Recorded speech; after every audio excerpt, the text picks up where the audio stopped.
चुड़ैल बकरी मां। नंदिता चुड़ैल ने बच्चे को जन्म देते समय एक गर्भवती बकरी को चीर कर खा लिया था। इस अन्याय के लिए उसे कैद कर लिया गया।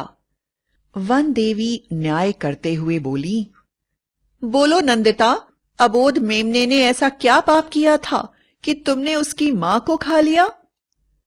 नंदिता चुड़ैल बोली, वन देवी, मैं एक चुड़ैल हूं। जिस समय हमें भूख लगती है उस समय हमारी सोचने की शक्ति काम नहीं करती। हमें ऐसा ही बनाया गया है। मुझे नहीं लगता कि मुझसे कोई गलती हुई है। मेमना जोर जोर से रो रहा था। वन देवी ने कहा, मैं तुम्हें सजा देती हूं कि तुम्हें इसकी बकरी मां बनकर इसका पालन पोषण करना होगा। सजा अनुसार नंदिता ने तुरंत बकरी के शरीर में प्रवेश किया। मां बनने का यह पहला अनुभव था। वो मेमने से बहुत प्यार करने लगी।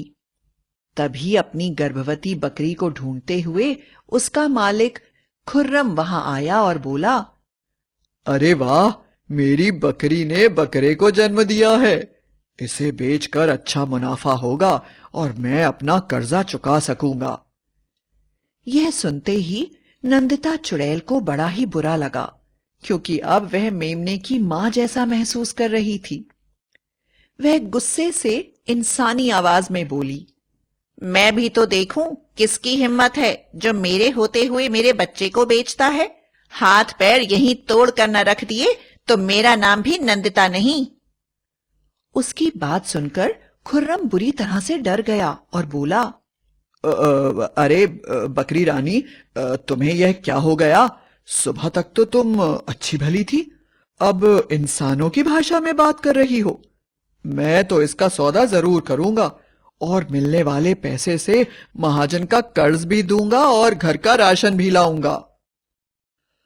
अचानक बकरी का शरीर 2 पैरों पर खड़ा हो गया और बकरी बोली, मैं तुम्हारी बकरी के शरीर में रहने वाली नंदिता चुड़ैल हूं और मैं इसकी मां हूं। मां के होते हुए उसके बच्चे को छूने की हिम्मत भी मत करना तुम। गरीब खुर्रम ने बकरी को बड़ी मुश्किल से पाला था। बकरी के सिवा उसके पास कुछ भी नहीं था, इसलिए उसकी सारी आशाएं बकरी के मेमने पर ही टिकी हुई थीं। उसने जैसे ही मेमने को छुआ, वह दर्द से चीख उठा, क्योंकि चुड़ैल ने जादू कर दिया था और मेमने के शरीर से कोई जहरीला पदार्थ निकल रहा था, जिसके छूते ही आग जैसी जलन हो रही थी। खुर्रम ने मेमने को तुरंत छोड़ दिया। नंदिता चुड़ैल बोली, अब आया मजा, और कहकर जोर जोर से हंसने लगी। हा हा हा हा हा हा हा। उदास खुर्रम गांव वापस लौट गया और मेमना अपनी मां के पास आराम से बैठकर दूध पीने लगा। बकरी के रूप में नंदिता चुड़ैल मेमने का पालन पोषण करने के लिए कड़ी मेहनत करती। धीरे धीरे 1 महीना बीत गया, लेकिन खुर्रम अपनी बकरी को भूला नहीं और गांव की पंचायत को लेकर बकरी के पास चला आया। मुखिया चुड़ैल से बोले, यह बकरी तो खुर्रम की ही है। नंदिता चुड़ैल ने कहा, तुम गांव वाले ऐसे मानने वाले नहीं हो। और अचानक अपने विकराल रूप में आ गई और एक एक करके गांव वालों को खाने लगी। गांव वाले चिल्लाते हुए वहां से भाग गए। चुड़ैल ने कहा, दोबारा कभी मेरे बच्चे की तरफ आंख उठाकर देखा तो आंखें निकाल लूंगी। इसकी मां के जिंदा रहते कोई इसका बाल भी बांका नहीं कर सकता।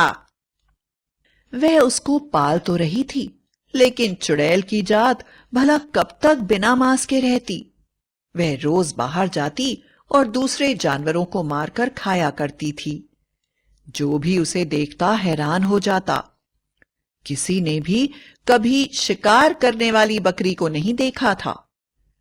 धीरे धीरे उसने मेमने को भी शिकार करने की आदत डाल दी। अब वह अपने बेटे के साथ मिलकर शिकार करती और दोनों मिलकर मांस खाया करते थे।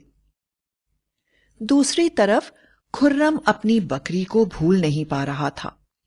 एक दिन वह चुपके चुपके बकरी को देखने जंगल में गया तो उसने देखा कि उसकी बकरी अपने मेमने के साथ शिकार करके खा रही है।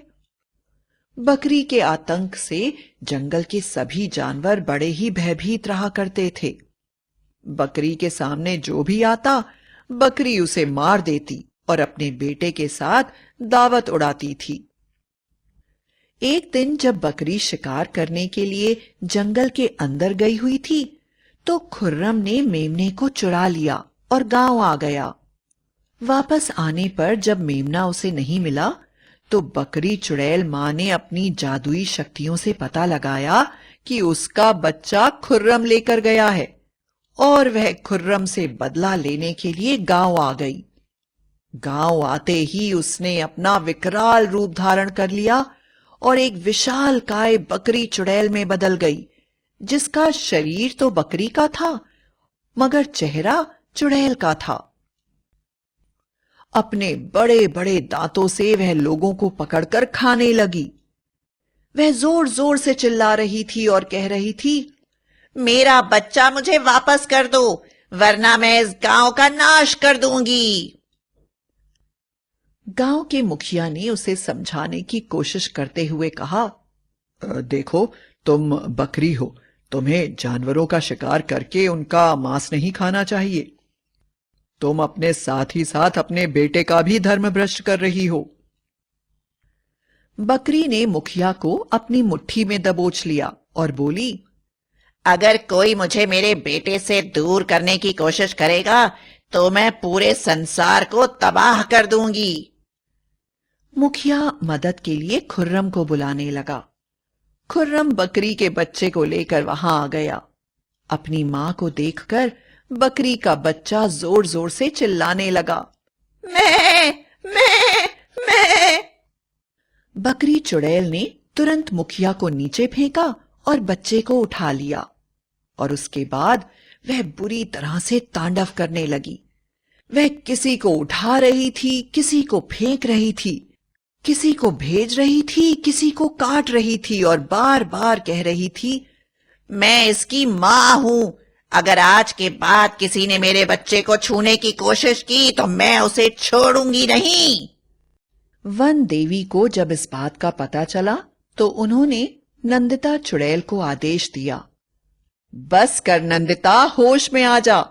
तूने अपने बच्चे के ऊपर अपनी पूरी ममता बिखेर दी है और मां होने का फर्ज पूरा किया है। अब तो वापस चुड़ैल बन जा। पर बकरी मां के रूप में अब चुड़ैल अपने बच्चे को किसी को नहीं देना चाहती थी। उसके अंदर मोह आ गया था। वह बोली, मैं अपने बच्चे को छोड़कर कहीं नहीं जाऊंगी और इसे भी एक भयानक बकरी चुड़ैल बनाऊंगी। मैं इसे सिखाऊंगी इंसानों का शिकार कैसे किया जाता है और हम दोनों मिलकर जीवन बिताएंगे। यह मेरा बच्चा है, मैंने इसे जन्म दिया है, मैं इसे छोड़कर कहीं नहीं जा सकती। वन देवी समझ गई कि अब नंदिता चुड़ैल के अंदर की मां जाग चुकी है और उसके कब्जे से मेमने को छुड़ाना काफी मुश्किल काम है। उन्होंने एक चाल चली और असली मेमने को छुपाकर एक नकली मेमना ले आई और बोली, अगर तू सच्ची मां है तो तुझे परीक्षा देनी होगी। अगर तेरा प्यार सच्चा होगा तो यह मेमना आग से जलेगा नहीं। तू सबके सामने इसे अग्नि में फेंक दे। अगर यह जीवित वापस आ गया तो हमेशा तेरे पास रहेगा और तू जैसा चाहे इसके साथ वह कर सकती है। चुड़ैल ने जादू करके तुरंत उसे आग में डाल दिया, लेकिन देखते ही देखते नकली मेमना जलकर राख हो गया। अपने बेटे को यूं जलकर मरता हुआ देखकर नंदिता चुड़ैल पश्चाताप से भर गई। उसे लगने लगा कि उसने अपने हाथों से ही अपने बेटे को जला दिया है। वह तुरंत गांव छोड़कर वहां से गायब हो गई और उसने चुड़ैलों के आश्रम में संन्यास ले लिया। उसके बाद वह कभी वापस नहीं आई। इस तरह वन देवी ने चालाकी से बकरी चुड़ैल मां से मेमना लेकर खुर्रम को दे दिया और इसके बाद सब लोग खुशी खुशी रहने लगे।